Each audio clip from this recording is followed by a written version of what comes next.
Hello and welcome to season number 3 of the Midwest Gaming Classic podcast. I'm your host, Jason Gares, panel director of the Midwest Gaming Classic. And for the season 3 opener, I have a special interview with co-owners of the NerdHaven arcade located in Madison, Wisconsin, Adam and John. And they were gracious enough to have me there to interview them for a couple hours, talking about how they got the arcade together and where they were post-pandemic. I had interviewed them in June of 2021. So we were coming fresh out of the pandemic at the time, and things were relatively starting getting back to normal. And it, for a lack of a better term, was a challenge for them to get things going again. And they're a couple great guys that have a lot of insight now on what it takes to get an arcade going. So if you're interested in getting your own arcade going, this is an interview I would not miss. Last season, I opened up with interviewing Gar Nelson of the Garcade. Now, if you remember back with the season 2 opener with that interview, I had mentioned that I was going to produce a film on the rise and fall and the rise again of the arcade industry. I decided that instead of having a traditional film, that I was going to have the interviews for the Midwest Gaming Classic podcast. I've only done 2 interviews. The first interview last season, season number 2, episode 1, with Gar Nelson of the Garcade.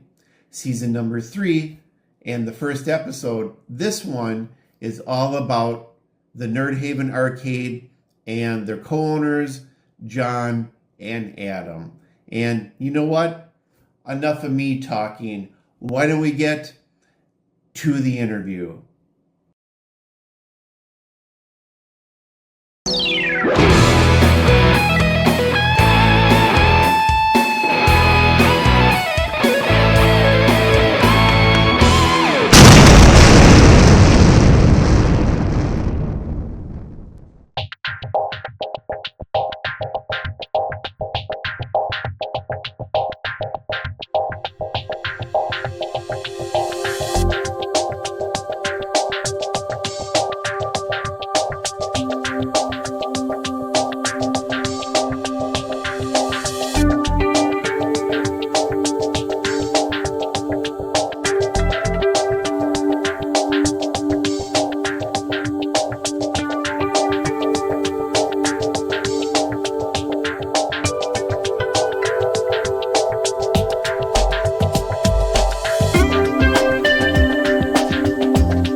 Sound sync, right camera.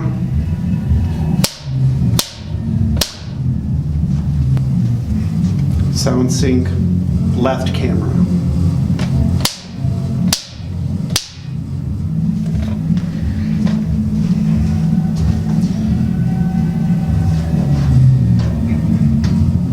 Alright, let's see here. Make sure you guys are still focused. Yep.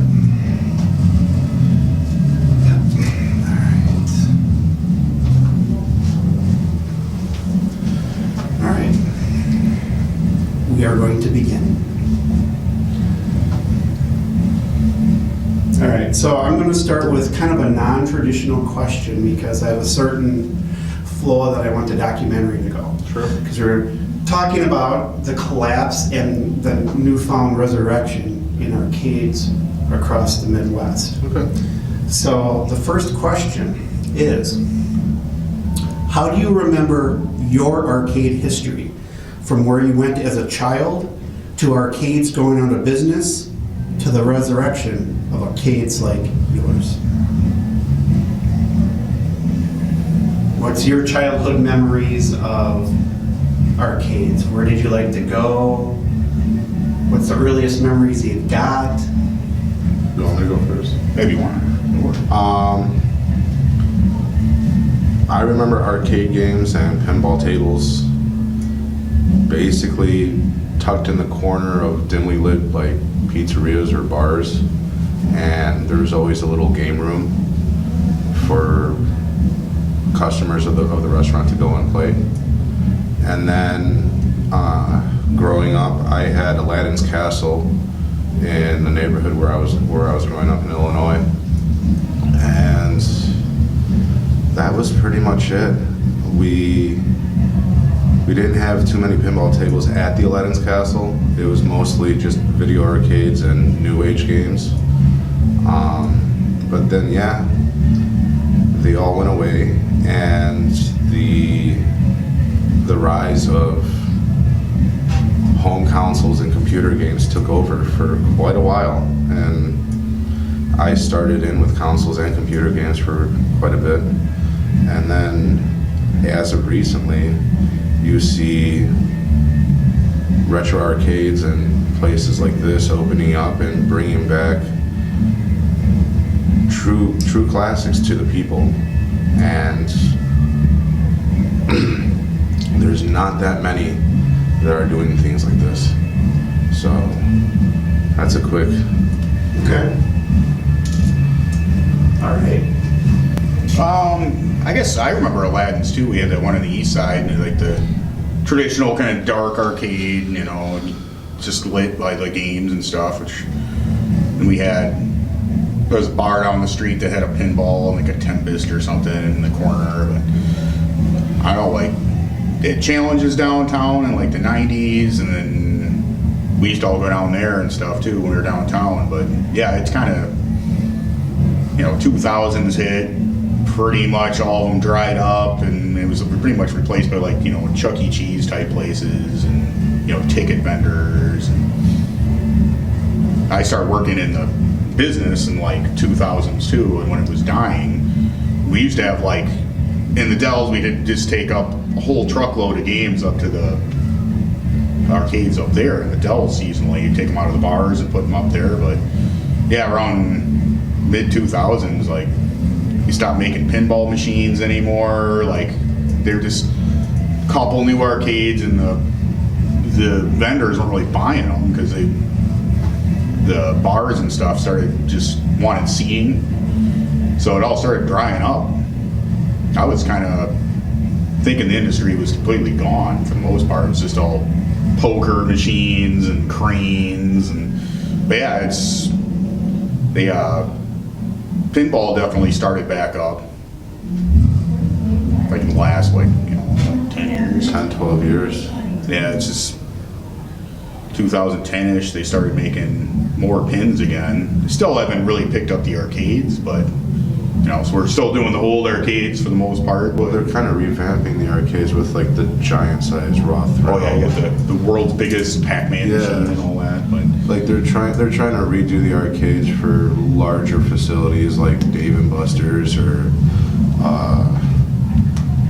But I always miss the Dark Aladdins with all the Tempest and Pac-Mans and all that, and Spy Hunter. And The other thing I want to add to that, to where arcades have been and where it's come, is I grew up in the suburbs of Chicago, and I grew up with Galloping Ghost in my past, and he has been weathering everything for the past 10 or 12 years, and he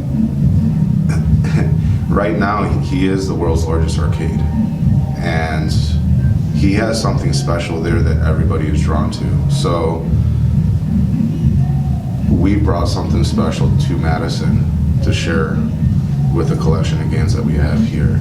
It's not only new age games that you can find here, it's just classic old retro games that you don't see. And at Galloping, there's games that you never see, you've never heard of. The catalog is massive, and really it's a trip for any arcade goer that loves arcades or games to go and see it. Well, Doc kind of pioneered the new model too. Doc pioneered a lot of things. He's been doing this for many, many years. Jeremy Fox, that runs Prince Arcades down in Bolingbrook, has also been doing this for many years. He has a small arcade as well. He has a lot of classic games and pinball tables in his facility, but it takes a place to have something special, and that's not seen, to develop and grow. The people here, from what I've seen, they don't have the exposure to a real classic game or an actual game from the 80s or 70s.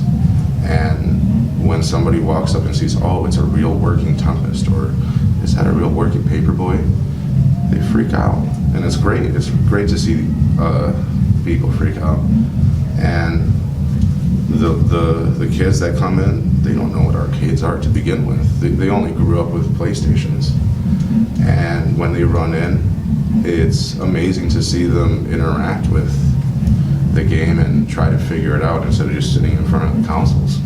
So it's special. But it's definitely one of the ones that's kind of cool, is like, because parents will bring their kids in and they want to show their kids what they grew up with. And some of the kids are into it. We once in a while, you got a kid that's just like, meh, I don't know, play PlayStation. But, some of them definitely dig it. So it's kind of teaching the new guard the ropes on the, vintage gaming. Because a lot of the games really, Pac-Man's still Pac-Man. Like, it's not changing. Yeah, it's not like it's suddenly a bad game. It's a lot of people probably aren't, playing it as much as they used to, but most of these games are like quality games, and they've stood this, they've been around for 40 years because they were, fun games to play. It wasn't because it's like, Pong and stuff. Maybe you can say like, yeah, it was just what we had. But even Pong or Brick Attack, it started out as Pong, but look at through the ages, like there's been different flavors or versions of the game that came out, like Brick Attack, Arkanoid, Breakout. It's all the same game. It started with Arkanoid. So I think it was the original was Breakout, I believe. Was it? Yeah, I think so. But these games are able to last the test of time, which is special. Like Pac-Man hasn't changed. Well, there's a billion new versions, but it's still Pac-Man. It doesn't take away from the originals. Yeah. All right. Well, that was a very, very nice beginning to this afternoon's questions. So, with that said, now we'll go on to question number 2. Tell the viewers who you are and your background. When did you open this arcade and why? I'm Adam Wood. I lived in Madison my whole life. I started out in this industry in like moving games back in like 2000 for a game company called Modern Specialty, and I still work at another version of that puts games in bars and stuff like leisure, and it's my day job, you know. It's like, but yeah, it's I don't know. They starting out moving them and then learn to fix them, and I don't know. It's always been a cool industry because you get to fix the game after you work on it, and it's generally not, you know, a very stressful industry, really. Generally, people are, you know, pretty cool, and it's a pretty mellow industry generally. But, you know, this is like the next level to me, because like putting games in bars, it's darts and pool tables, jukeboxes, and like poker machines and stuff. But, and then slowly it went away with all the good games, like the, you know, the Pac-Mans and the pinballs. Just the bars wanted less and less of those, and it all looked like it was going away. But this kind of resurgence that happened in the last, you know, 5-10 years really made me want to actually put my skills into this, because I know how to fix a lot of this stuff, but I don't really want to fix, not as interested in fixing pokers and pinballs, and or not pinballs, but pokers and pool tables. More interested in pinballs and like old arcade games. They're just, there's a lot more that's, I don't know, connects me to it, like my past, and it's more, there's something more special about an arcade game than a, you know, a jukebox even, or a pool table. It's just more to them. I don't know, this definitely more the part of the industry that I was more interested in, and it started to pick up, so we thought we could try to do it, like bring out the games again to the public. People seem to actually be totally into it, because we saw that initially when we started out, that people were, you know, really into this industry again, because for a long time nobody cared. Like the games like in the bars and stuff just dried up. They weren't making money.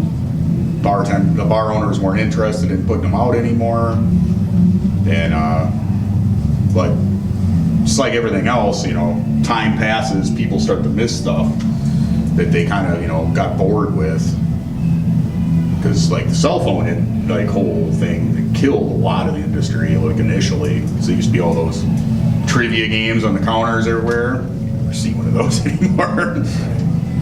So why don't we roll back a little bit here and, you know, tell the viewers who you are by name, and that you what arcade you own. Oh, okay. Why we only? No. What arcade we own? What you own, the name of your arcade. Oh. So tell the viewers. Okay. Oh, you try that one. Tell the viewers who you are, and then the name of your arcade. Oh, all right. I'm John. I'm one of the owners of NerdHaven Arcade. I'm Adam, the other owner of NerdHaven Arcade. And when did you open? We opened our doors October of 2020. We were working on getting everything set up and ready prior the year, so it took us a year to get everything ready. So we were in here all of 2019 doing construction and having everything set. And then everything went horribly wrong. Then COVID came and we had to make a decision. Yeah, it was either sit closed and make no money, or open and at least like filter in some people and like try to get our name out there. We knew we weren't going to be packed and we couldn't be anywhere. What were the challenges of opening during a pandemic? retrofitting during a pandemic, at first, like the first 2 weeks was all right. Like, people were excited. They were watching us for over a year piling games, and if you saw upstairs when you were coming in, the whole front of the shop is glass windows, so you could see us from the road. And everybody that was coming in was just telling us, oh, we've been watching you for the past year, and they still do. But once the governor passed his ordinances, it kind of took a dip.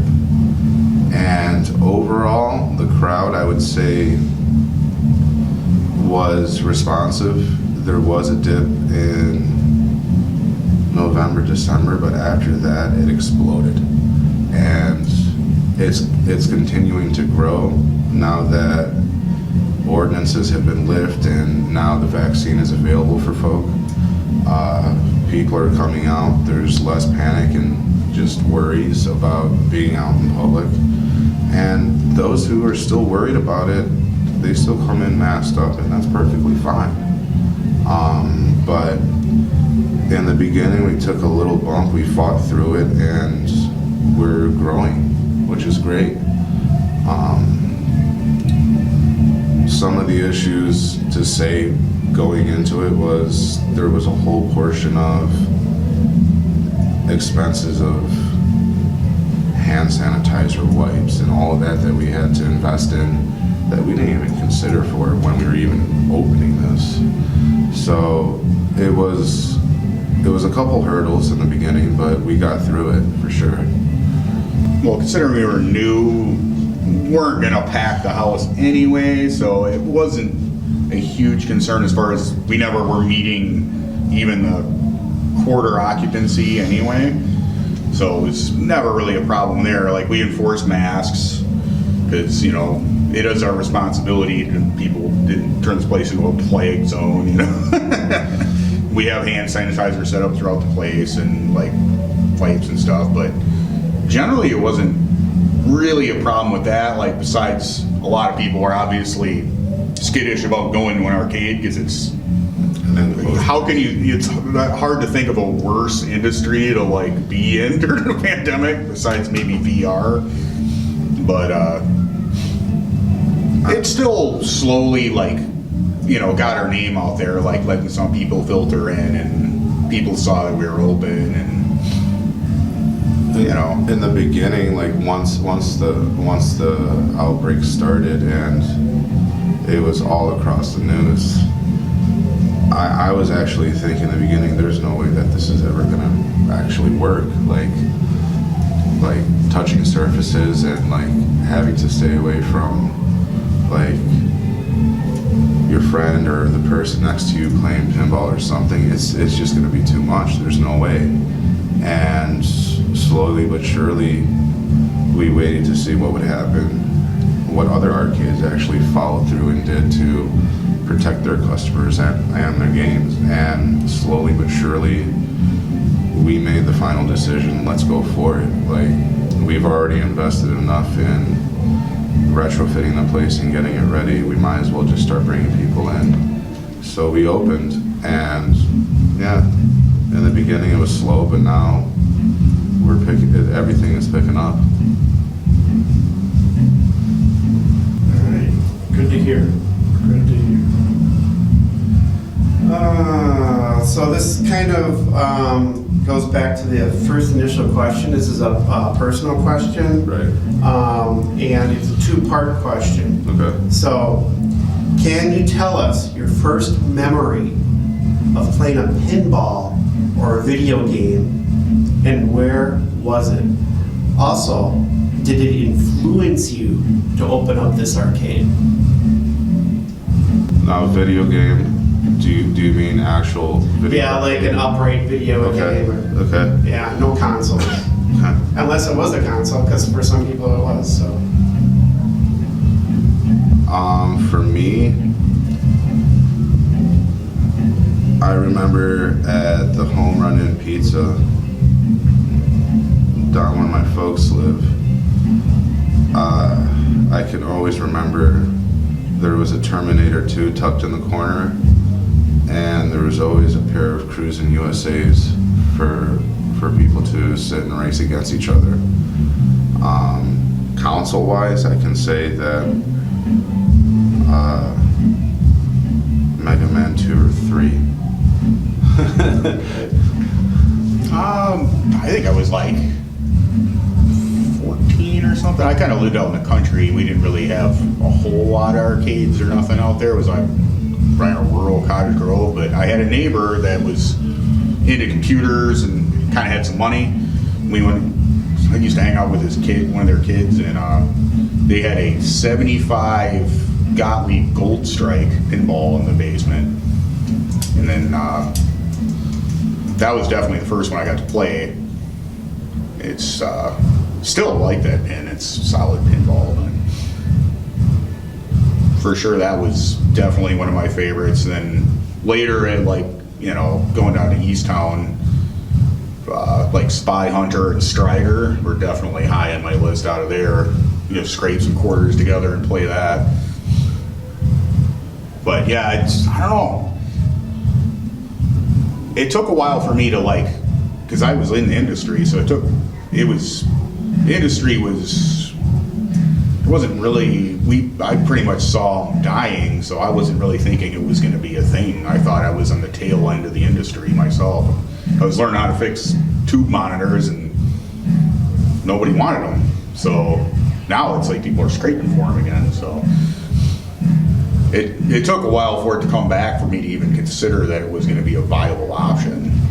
But started seeing the interest, and we decided to kind of go for it. Yeah, what was the big influence? What really pushed you to want to partner up and open this place? Well, it was the other place we were part of that we're not really on huge, great terms with anymore, but that kind of gave us the clue that it was actually going to happen. That was help with galloping too. He was the one that came up with the, as far as I know, he's one of the guys that pioneered the $15 general free play thing, which made it kind of financially viable, because you're really not going to make it on quarters anymore unless you're selling beer or something. Like a traditional arcade, probably not going to pay the rent on quarters, because Pac-Man was a quarter in 1980.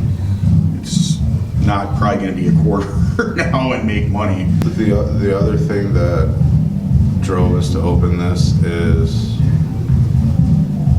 from the level of quality of games from the surrounding arcades, we know that we can give people better. Well, working at the other arcade that I started at, just fixing games for, I definitely saw people's interest in it.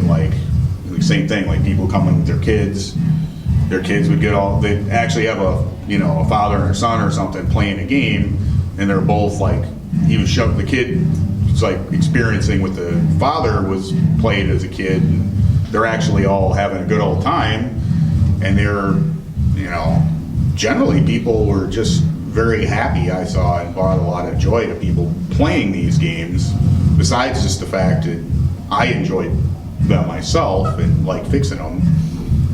So it just, I don't know, it just became more of a realistic goal, I guess, at that point. And you saw seeing people actually really enjoy these games and come out, and they'd come up and thank you and stuff at the counter and be like, oh yeah, we had a great time and all this, Majority of the people come up and thank us, and they're like, all the games are actually working. And that's a big part of an arcade, because if you're going to run an arcade well, it's a tough part of an arcade too. It's a tough part of the arcade for sure. They all want to explode. But the games are there to attract people, and 1 down or 2 down is not that great. Even on the point of, if that game is that person's favorite game and they came out to play it, bums out their day. So the quality of games, the fact that everything upstairs is running, is... You say that. It's probably something exploded right now. We don't know that. But we actually have a care for this, and we wanted to open up our personal collection with the public. So all the games upstairs are not routed. We brought them in ourselves, and they were in our houses, and we decided to open it up for the public. We had a big enough collection to just start stuffing them in here. But it was definitely the interest though that we saw at the other place. Like, it's just because that makes it viable. Like, it's one thing to be like, oh, it'd be cool to have an arcade, but when you see the people come in and actually really care about, you know, the experience they had, like enjoy themselves, and people come in, they're like, oh, I don't really play games, and then they leave and they're like, oh, I had so much fun. Oh, Yeah. I totally forgot like found this game. And usually even the people that are kind of whole humming at the door, and they're like, I'm just gonna go in, you know, I don't really play games. A lot of them come out and they find something they like and they have a great time. But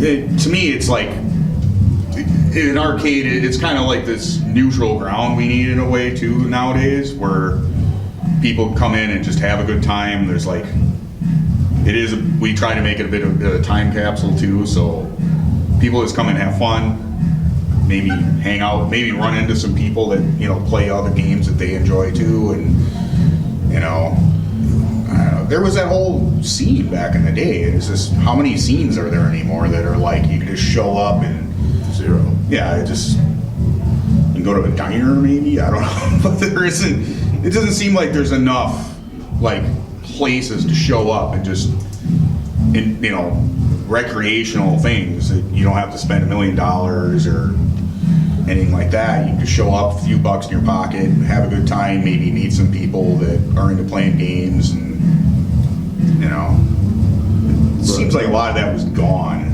That to create that actual physical place for somebody to show up.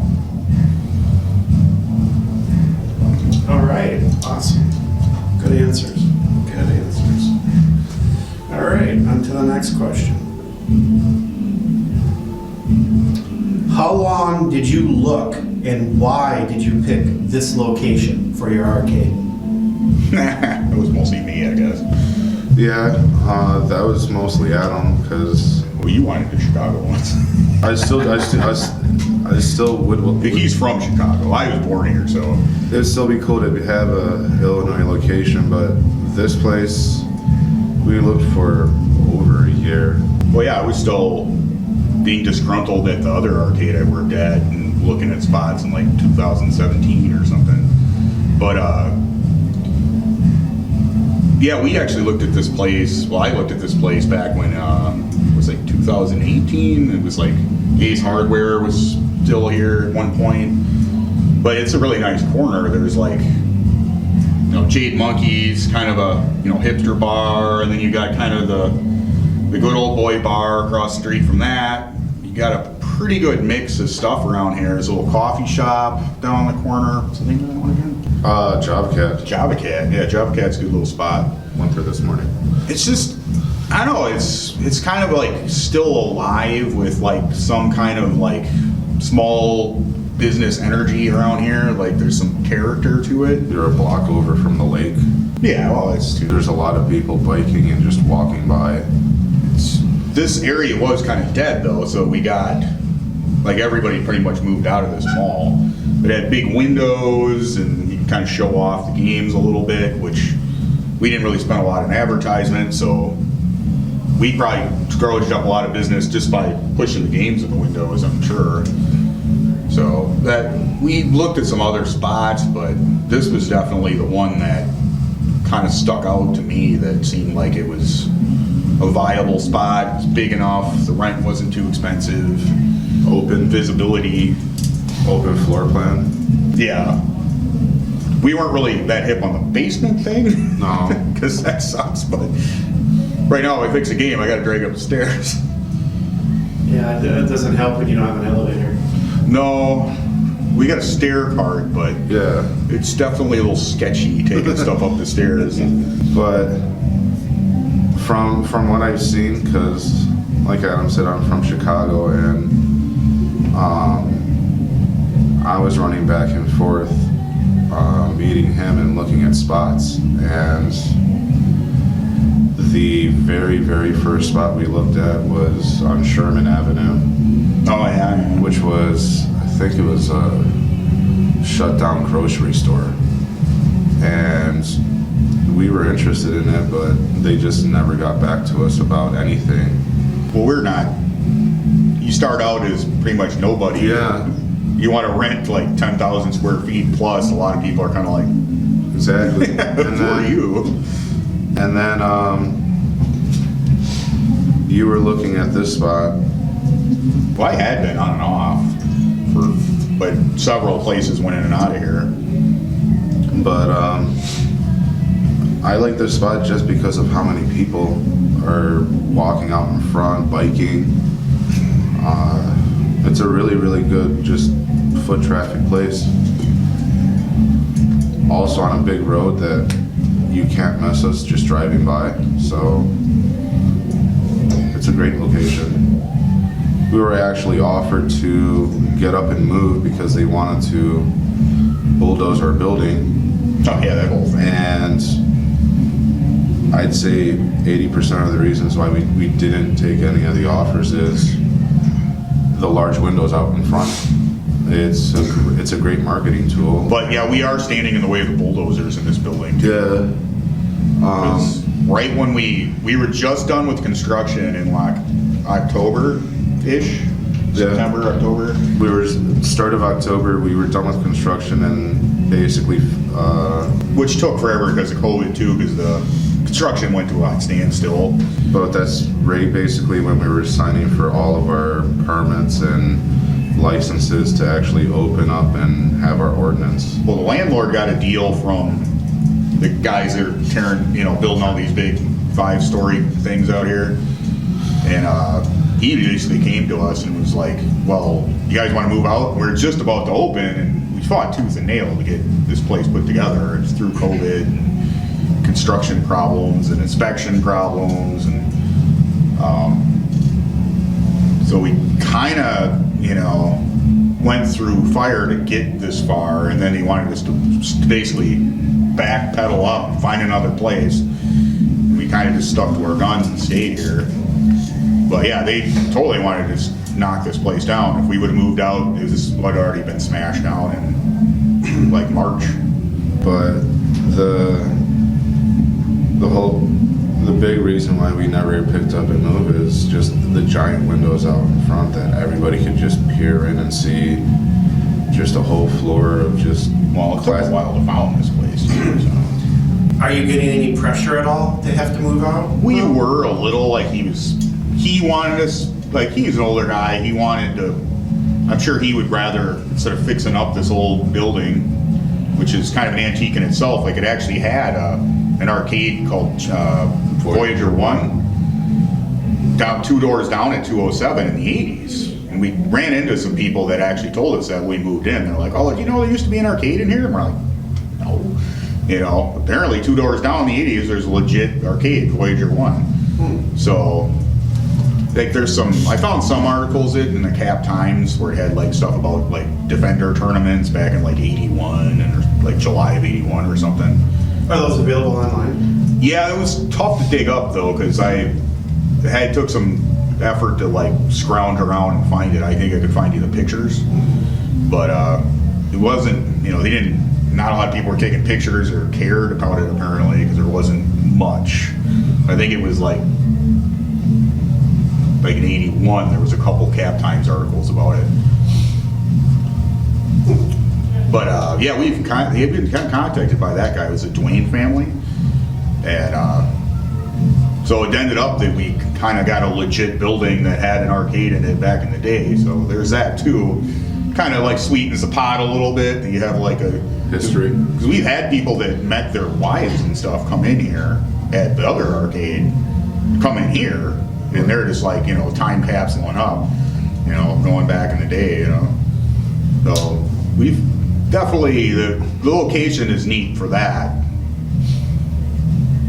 And honestly, it's just, this place, I don't think Madison needs another 5-story, like, apartment complex. I know they like to build them, but, you know. Seems to be the new thing around here. Yeah, they just knock everything down, put up a 5-story building. Redevelopment. You know. When you first started your arcade, how many machines did you have and where did you get them? The total collection between us or individual before we met? Whatever works. All right. Total makes more sense. Right. We were at, was it 28 pinball tables? 29? Something like that, yeah. And then we were at 118 video arcades. Well, the ones that worked. Yeah. The whole basement's filled with Stuff. broken. We got a storage bin with more of them. But yeah, we went to Colorado a couple times, picked up a couple batches. We went to Kingpin up past the Dells, Kingpin Games. I got like 2 trucks. We drove to Oklahoma. Yeah, got to Oklahoma and cleaned out a guy's warehouse. This guy Bo had a whole bunch of stuff off a route in Oklahoma. And then I drove around Illinois for a while, but Yeah, I pulled them out of people's basements too and around here. I would say we were at 28 pinball tables and 118 video arcades total. Well, that's when we started opening. We've added a few, you know, got some fixed up out of the basement, brought them out there, bought a few. Now we're up to 32 pinball tables and 122 video arcades. Yeah, before we got everything started, especially before we got the building, we were spending a lot of time on the road. We just looking on the Facebook Marketplace and Craigslist, and generally that's where we, found some of the deals, and then go rent a truck, go pick them up, or drive over and grab them out of somebody's basement during work, with all kinds of stuff, but they're pretty much from all over the place. What have you learned about owning an arcade that you didn't know before? I don't know, I worked at the other one that I started for like a year before that, so I was pretty well accustomed to it because I was already fixing all the games there and running the counter, and so I didn't have a whole lot of surprises, but the COVID was more of a surprise than anything else. It was like we thought we'd be skating easy because, I know there's a demand in this town for arcades, but the COVID was really the one that made us wonder if it was gonna be a viable thing. Because if the vaccine never came out, stuff would still be just trickling in. It wouldn't be viable. We just have to live on hope and whatever we had in our bank account. That was more of anything the surprise, because to me, you get the games working well, you get a good selection, The people will come. and that's pretty much all you got to do. Make the place accessible, and games kind of sell themselves. I wasn't too worried about that, but the COVID definitely threw a wrench in everything, really, for everybody. I'd have to agree with the COVID thought, but overall, it's a tough question.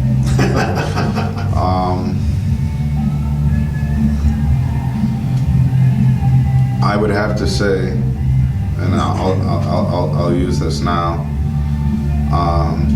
Before I came downstairs for this interview, we just had a repeat customer come back from a trip going out west, and they went to Kansas, Nebraska, Colorado, and they plotted their trips around arcades.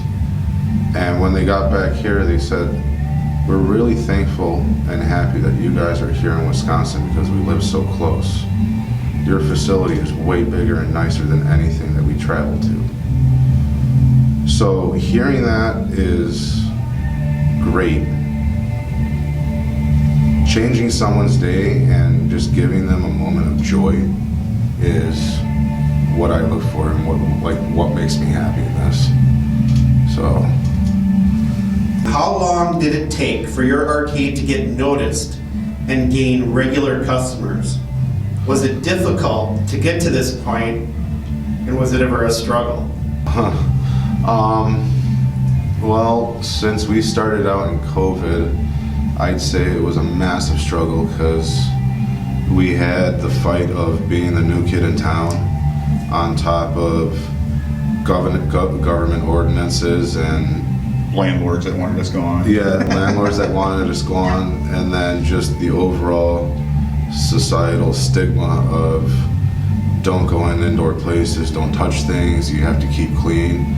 So there was a multitude of things that we had to fight through. We even had folk that were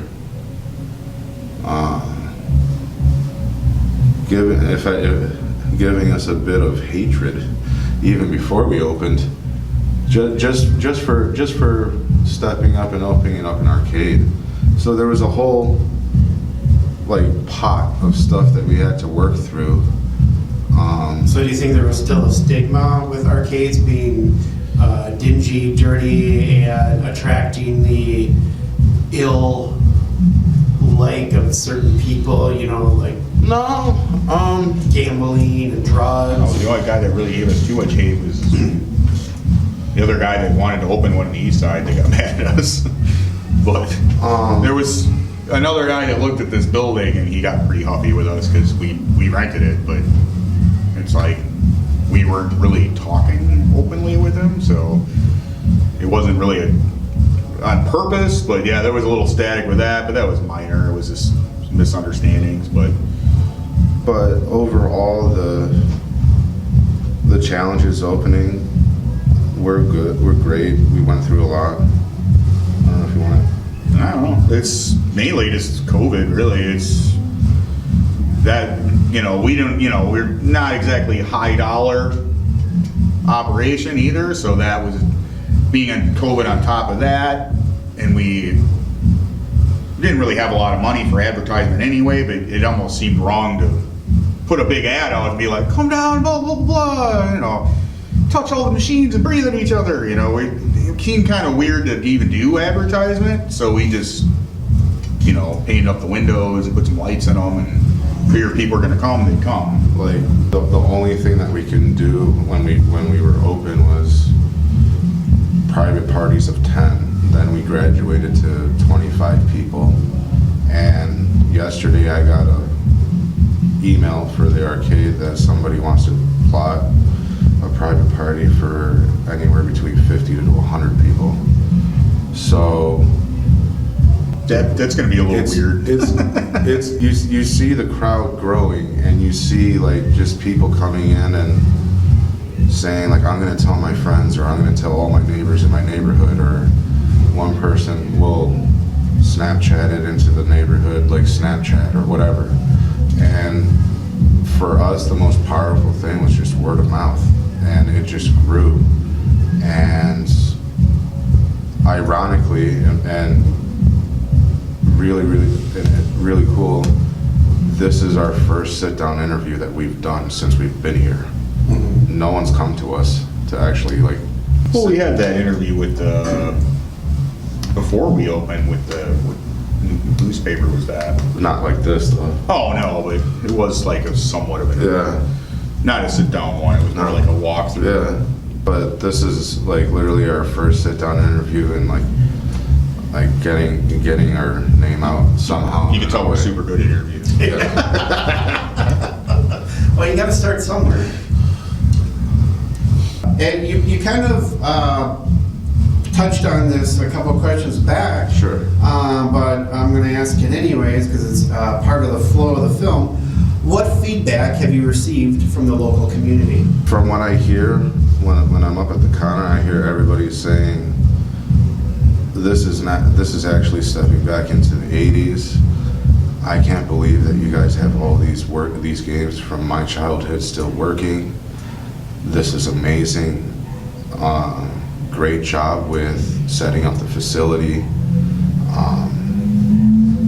The Google responses have been unbelievable. People who come here have a blast.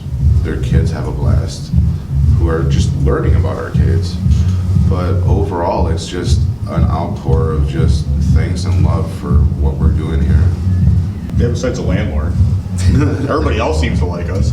Because that big building across the street, a lot of those guys have come over here because they watched us the whole time we were building, and a lot of them would filter over, and that's the pretty common thing is just people have seen us building up, and now that the vaccine's out and people are getting a little more, brave about going out, we're definitely seeing a lot of them show up, and usually they're pretty happy. Like, we haven't had anybody really unhappy with their experience here. So.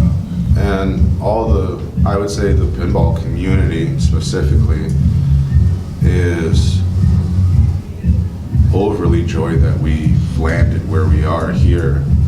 Well, and nobody else has got 32 machines in their room. Nobody has the collection. At least in Madison. No. And the fact that we have everything on token play, so we're not forcing a $15 cover fee for them to go and play pinball tables. Some of them don't want to do that, and their love to us is great. They come back. Some of them have made the decision to, I want to go play arcades today, or they bring the whole family. So everybody's just having a blast and eating it up. Well, we did want to push the pinball community a little bit too, because that was one of the things with the purely paid entry was the hardcore pinballers. They ain't spending $15 usually. You could run a machine for half an hour at 50 cents and be really good. So most of those guys are not into the free play environment. So like a pinball, you win a credit, or you win a replay if you play good enough. None of that means anything if it's on free play. So there was that element of it too. Plus, adding the public side, it gives people the opportunity to walk in and actually play a game and walk out. And if it's just strictly the $15, it's as soon as you walk in the door, it's you have to pay to get out. It's not super welcoming. It's not really the great way to start relationships now. No, and that's kind of the standard with the pay-to-play or free-play style. So, from a networking perspective, how have other arcade owners helped you out both personally and online? Prince, the most, really. He came down here our opening day. Yeah. Gar from Garcade came down here for our opening day. Doc Mac from Galloping Ghosts for giving me little tips and knowledge about the ropes of running the arcades inside and what to expect. Jeremy Fox for sitting and talking with me before I even got this place started. And he actually sold us a good amount of games that we have on our floor. Gar is another great arcade owner that has sat down with us and talked with us and gave us his wisdom as well. Well, Jeremy actually ran around, did video and all kinds of stuff on our opening day too. Jeremy came here and actually did a walkthrough video, that's right, on our grand opening. Online, it's kind of like how it is. We're all just a tight community. Like the Electric Bat down in Phoenix. Yeah. They're one of the ones online we kind of bumped into. They seem really cool, and we usually kind of push each other's posts a little bit, and there's an Airbnb down in, I want to say it's Virginia, that bumped into us because they're arcade Airbnb. Yeah, they're called Oasis Airbnb, and his thing is he has a small arcade inside the property, and he tracked us down on Instagram and actually asked to swap stickers with us. So we have a NerdHaven sticker in Virginia on his arcade door.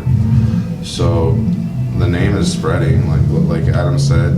Electric Bat Arcade from Arizona is following us. We follow them. Overall, there's a lot of sharing of posts and just media across everybody's platform. So it's a friendly place overall. Tunnel Tiempo down in Lake Brazil. Oh yeah, the South American culture for arcades and pinball is massive, and they love their pinball. They found us very quickly on Instagram, and it seems like the whole pinball culture is following the place. So all I can say for digital or internet socializing is it's alive and very well, and it's only going to grow. Well, for sure.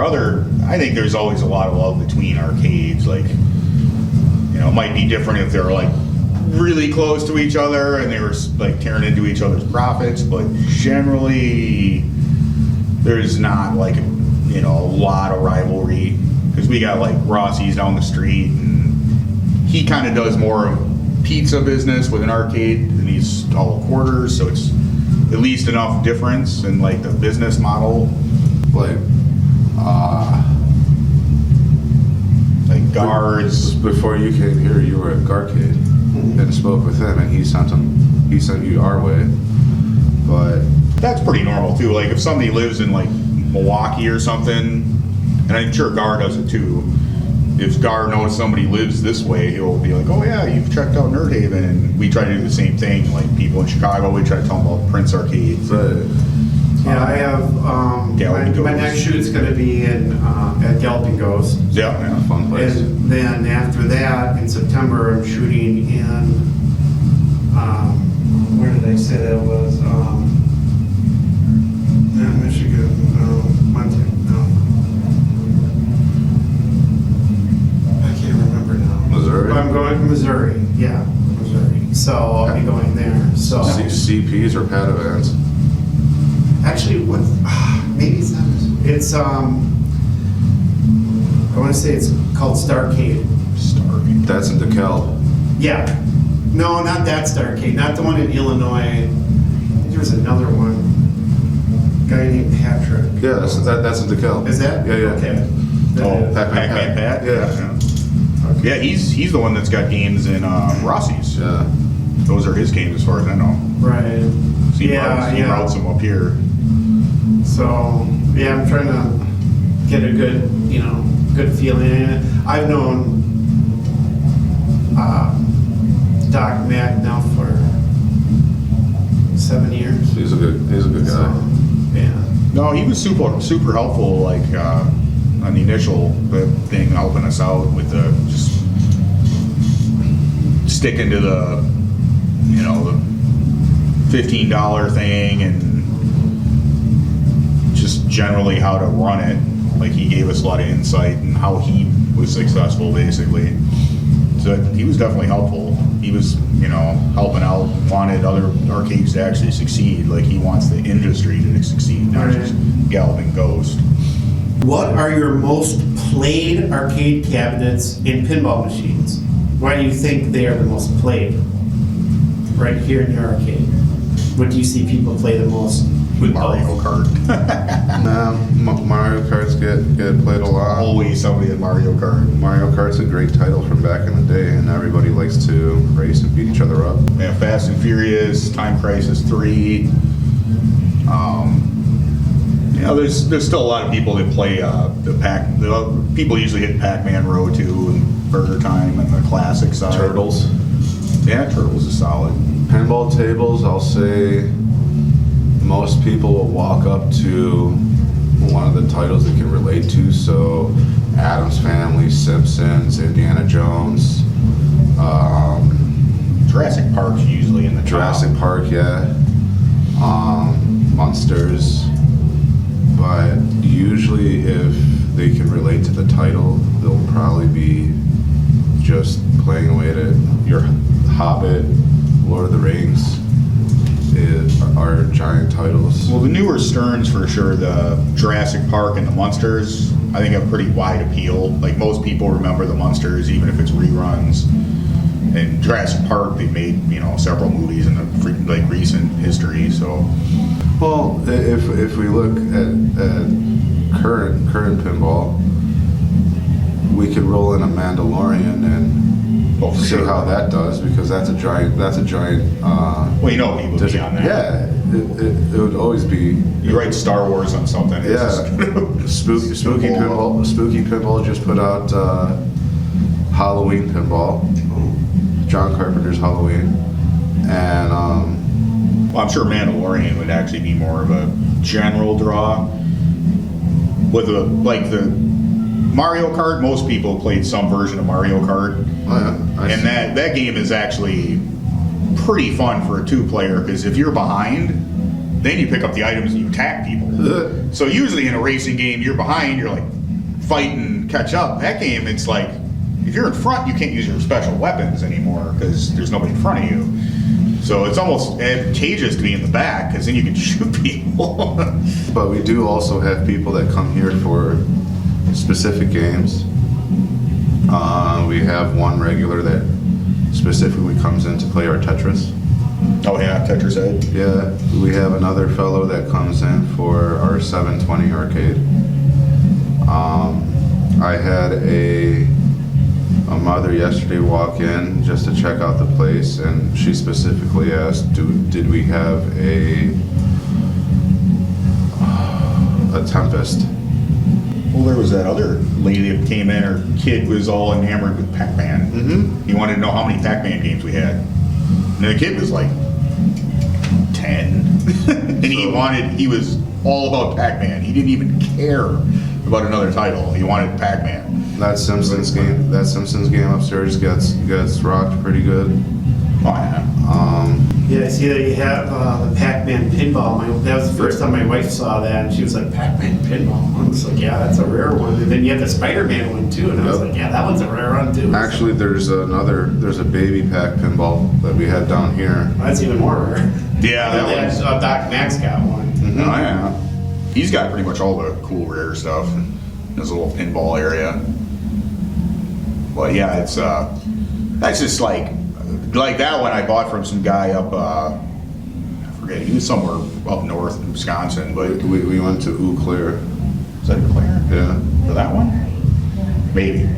Lose track. There was a lot of trips back before we got the place open, like you spy something, you call the guy up, jump in the car with the cash and up there. And I just remember it was Eau Claire because the GPS can't pronounce Eclair. no. But yeah, that one is just kind of classic, like, anything with Pac-Man on it kind of screams vintage arcade, so Yeah. it is definitely an interesting game. I'm a Pac-Man junkie myself. That does get a lot of play. Yeah, I play it all the time on either my phone or on my Switch, or I have a game room at home, so it's just like, I've been playing it ever since it came out, so yeah. No, that pin gets a lot of love back there. It's pretty typically, especially when we hand out the tokens, that's one of the ones they usually hit. And most of the kids will run up to the Spider-Man, like you said, just because it's Spider-Man. Yeah, that one's a good kid game too. It's slow. It's an old Gottlieb wide body.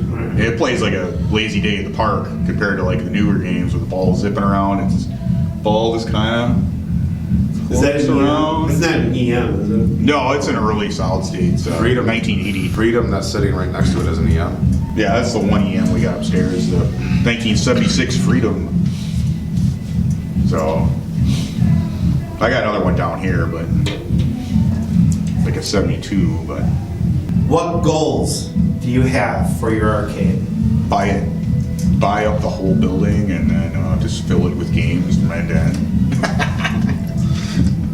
Yeah, I noticed. You have the True Value right there, and I was like, man, that would be a great place for an arcade. Wow, that was one of the first ones I looked at, really, but the library took that, and then they moved out like right before we signed the deal, and then So we ended up kind of settling for this side, kind of. But yeah, it's a possibility. Like, obviously the place is somewhat for sale because the guy wants to sell it. We don't have the change yet for it yet, but Goals for me is, well, you want the collector shop. I would love to have a collector shop going in here, so like, aside from stopping by to play a couple games, you can pick up a Star Wars t-shirt or some Funko Pops or something collectible. Like, before the whole madness with the arcades and the pinballs, I started collecting comics and just like Star Wars figures, G.I. Joes. So I'm a collector. And recently we've had more and more people asking about the Funko Pops and the little trinkets upstairs. And I would love to have a working store here. I'd love to buy out the whole complex and turn it into just the NerdHaven building. Eventually, if we can turn NerdHaven into the staple arcade for Madison, I'll be ecstatic. If we can go beyond that and have a second location somewhere, either here in Wisconsin or south in Illinois, that would be great as well. But there's a lot of check things on my list that I'd like to get done. On a personal level, for both of you, what's your favorite game here to play, and how often do you get a chance to play it? Game or pinball? Either, both. I don't know. Lately, it's been, I don't know what, Lord of the Rings. That's one of the new girls in the room. I like to play that one. I've been sitting on that a lot. I usually hit over on the flyer shooters a lot, like 1943, Raiden. I don't know, pretty often. Like, I'm down here fixing them a lot, but try to, like, especially with the pinball side, we usually try to get a couple games in or get a multiplayer games with, a couple guys there at the counter, break up the day a little bit.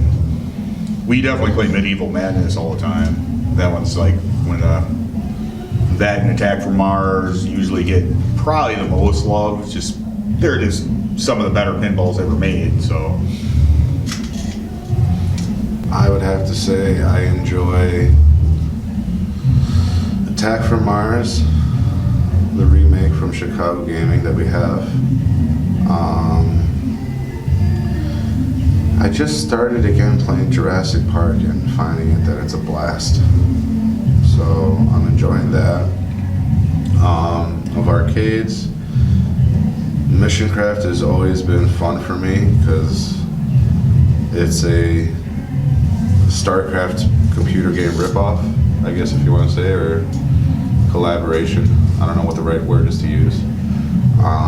But I do like that game. I like Pigskin, which is if you want to think of it as a pre-NFL Blitz from Midway. That's supposed to be like prehistoric. Let's 621 AD. Yeah. But the idea of just beating up the other team and you can actually use weapons and stuff in the game. It's a fun one. Well, it's one of the Brian Collin games, like Rampage and all that. Most of his games are just fun anyway.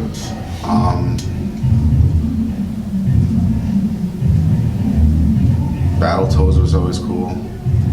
Yeah, we don't have a real one of those. No, but That's definitely on the list.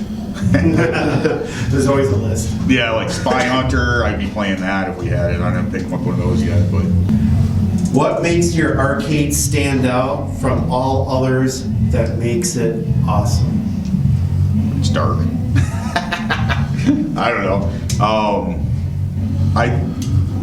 We went for the old school look for sure, because I never really liked the well lit arcades. To me, it kind of takes away from the magical nature of an arcade where you walked in and it was kind of, sure, you understand that. You walk into an arcade, it just has this vibe to it. It's like the games have this, kind of larger than life aspect to them, you know. A life of their own. No, yeah, and I wanted to like kind of have that kind of where the game is like the main focus. Like we don't really have a ton of decorations in there, like not completely on purpose, because we just haven't really had, you know, the resources to do up the whole room. But really, you turn the lights down, the games are the center of the show, you know. There isn't really a whole lot else there, like besides the games themselves. They're like, you know, it's the life of the room. You know, the games all, I like them all loud. Another thing, you go to a lot of arcades or pinball halls, you sit down, you play the game, music's pumping, you can't hear the game you're playing.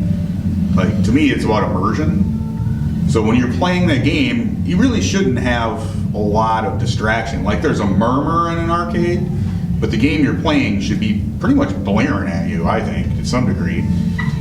I'd say, well, keeping focus on people are coming here to see our games. Our games work. Well, the best of our ability. Yeah. They're like old cars. The condition of the games is what draws people here. It's one of the big compliments and thanks that we get from our customers. The condition of the pinball tables is another things that we get from people, but overall it's just the way that the place was built. Everybody just sees it as a time capsule into the 80s, like, whereas we could have decorated all the walls with stuff and things. It's just a dark, dingy room, and we slammed games in it and called it, and said that's the arcade. Like, that's what arcades were. Like, for me at least, a lit up arcade with things on the wall and stuff like that. It doesn't make sense to me. Marquee lights or like the glow from the CRT is what you light your arcade with, and that's good enough. But people are here to see just well-kept pieces of history. If someone wants to open their own arcade, what's the number one suggestion you have for them? Learn how to fix them. I've seen some guys that were in the industry, and they've spent a lot of time trying to find people to fix their machines. Because you can have a love of the industry, a love of arcade and pinball, but it's like owning old cars. Like, they break. They're like 40 years old, some of them more even. Like, a lot of maintenance is required. They're gonna break. Something's probably gonna break every day. So you really need to at least be able to handle the small time maintenance. There's a lot of guys in the industry now, thankfully, that, like, if you're, like, Tempest blew up, played with it for a while, wasn't able to quite figure it out. There's some guys out there on the internet, you can just send a board out and get it back. But you can't do that with everything. You have to be able to handle a lot of it in-house to actually, like, be able to keep it all running. Like, you can send in a few things or hire some guys from the outside, but unless you got some pretty good contacts or some pretty good buddies that are willing to fix your stuff, you're going to be fighting a lot to keep the machines all up and running. And if they're not up and running, you're going to have unhappy customers, because it sucks when you walk in and you're like, oh, I wanted to play, you see a game and you're like, oh, and it's broke. You know, it's kind of like you get excited and then you get let down. So you try to limit that as much as possible. Plus, I see some guys that like to rotate their games, which seems like a good idea, but then you have somebody come back and there's like, well, where's this game? They came here last time and that's the game they wanted to play and it's not there. So the rotation's kind of not as good of an idea, I don't think, but mainly just being, you know, cordial and friendly to people when they come in, I think has been we've gotten a lot of a lot of love from that on our Google reviews and stuff, or just being generally friendly and letting people like check the place out before they buy if they want and stuff like that. I don't know. What do you think? I would agree with, you do have to have some knowledge with repair and upkeep of the games. I'm just starting to learn about fixing and caring. But the care and the upkeep for the games is something that you should be aware of. You find out soon enough. Yeah, but the other thing is just being a general kind and humble person when your customers come in and want to go for a day pass for the arcade. Being nice and friendly, it goes a long way and kind of opens the door for a welcoming, warm environment. On the financial side, I'll say it's a rather large pile of money that you have to divide up and spend in different places to get something like this open.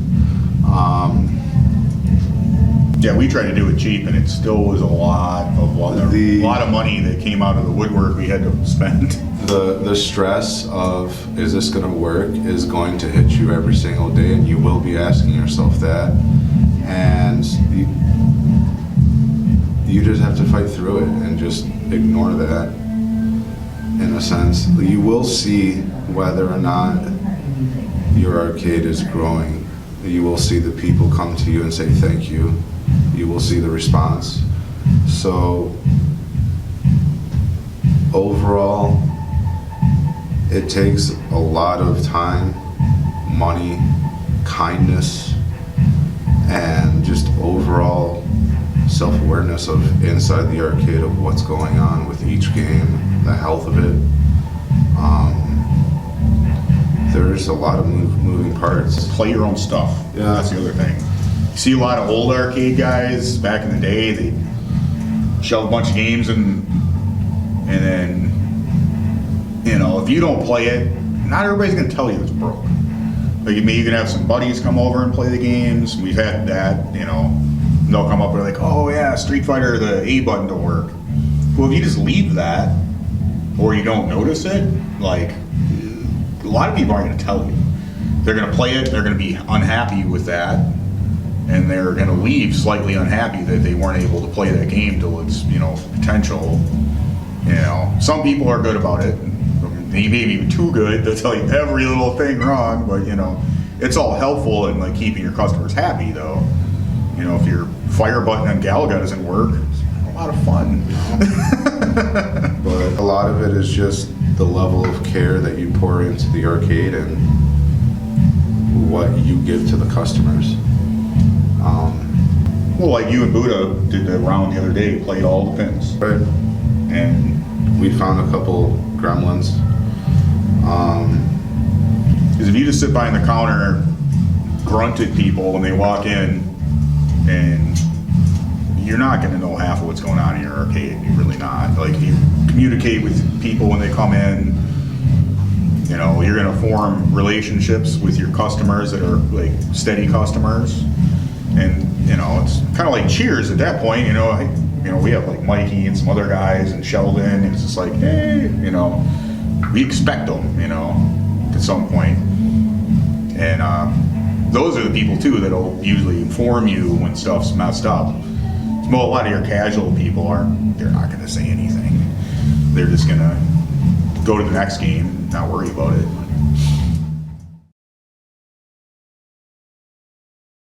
And there you go. That's the end of the first episode of season number 3. My interview with both Adam and John, co-owners of the NerdHaven Arcade in Madison, Wisconsin. And I hope you enjoyed it and learned a little bit about what it takes to get your own arcade going. And if you have any questions whatsoever about wanting to get your arcade going and what it takes, give them a call or contact them via email through the NerdHaven Arcade website. Thank you very much for watching. I greatly appreciate it. And until next time, take care, stay safe, and game on.